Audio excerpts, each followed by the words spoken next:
ఏ వద్దు తిన్నరా ఇది వద్దు కానీ బయట వీడు పోయిన వచ్చినా ఇప్పటిదాకా మా ఇంటి కాడ అంతా క్లీనింగ్ చెప్పించిన మరి రమ్మంటే రాలేదు దానమ్మా ఓ చేపలు ఉన్నాయి వెనుక చేపలు వాసన వస్తుందా వాసన వస్తుందని వెనుక పోతే చేపలు బొక్కలు ఉన్నాయి పిల్లులు ఉన్నాయా ఇంకా 3-4 పిల్లులు ఉన్నాయి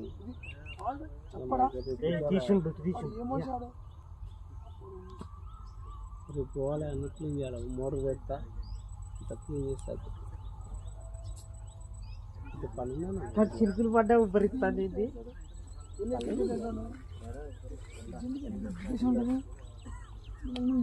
కూడా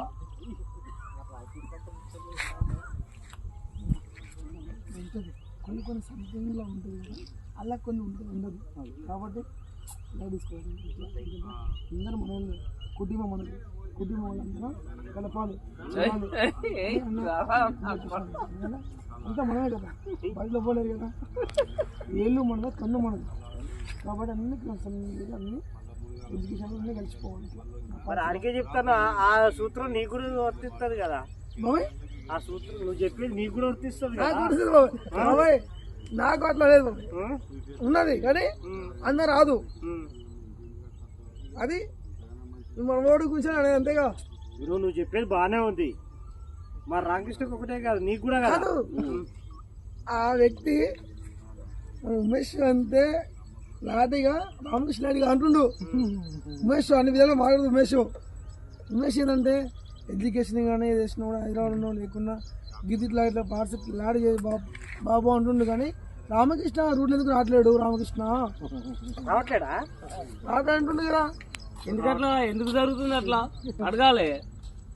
థింగ్స్ ఇద్దరికి అర్థం కావాలి అడుగు ఏమైంది నీకు నీ ప్రాబ్లం ఏంది అడుగు ఎల్ఐసి చేపిస్తా అంటాడు ఎల్ఐసి కావాలి ఎల్ఐసి ఏజెంట్ కాదు ఇది ప్రాబ్లమ్స్ అంటే ఎల్ఐసి కావాలి ఇప్పుడు ఎల్ఐసి పాలసీ చెప్తాడు పాలసీ కాదు తప్పు అనుకోకు ఈ పాలసీ ఎల్ఐసి పాలసీ ఎంతనో ఇది కూడా అంతే ఎక్కువ ప్రాపర్టీ ఎక్కువ ఇది ప్రాపర్టీలు ఏంటంటే అన్నదమ్ములు ఉన్నారు ఇప్పుడు కోడేష్ బాబాయ్ ఉండు కోడేష్ బాబాయ్ ఏంటంటే 90 గుద్దినప్పుడు 90 దాని కోర్టుకు వచ్చినప్పుడు ఏ గాడి పేట క్యారే బాకరే హిందీ ఇంగ్లీష్ వస్తుంది కోడేష్ బాబాయ్కి ల్యాబ్ వేస్తాడు డాడీ కొడతావా అని చూపిస్తాను నాకు డాడీ కొట్టిస్తాను కోడేష్ బాబాయ్ ఎట్లా కాదు ఎందుకంటే ప్రస్తుతానికి ఏం చెప్తాను ఏం చెప్పాలి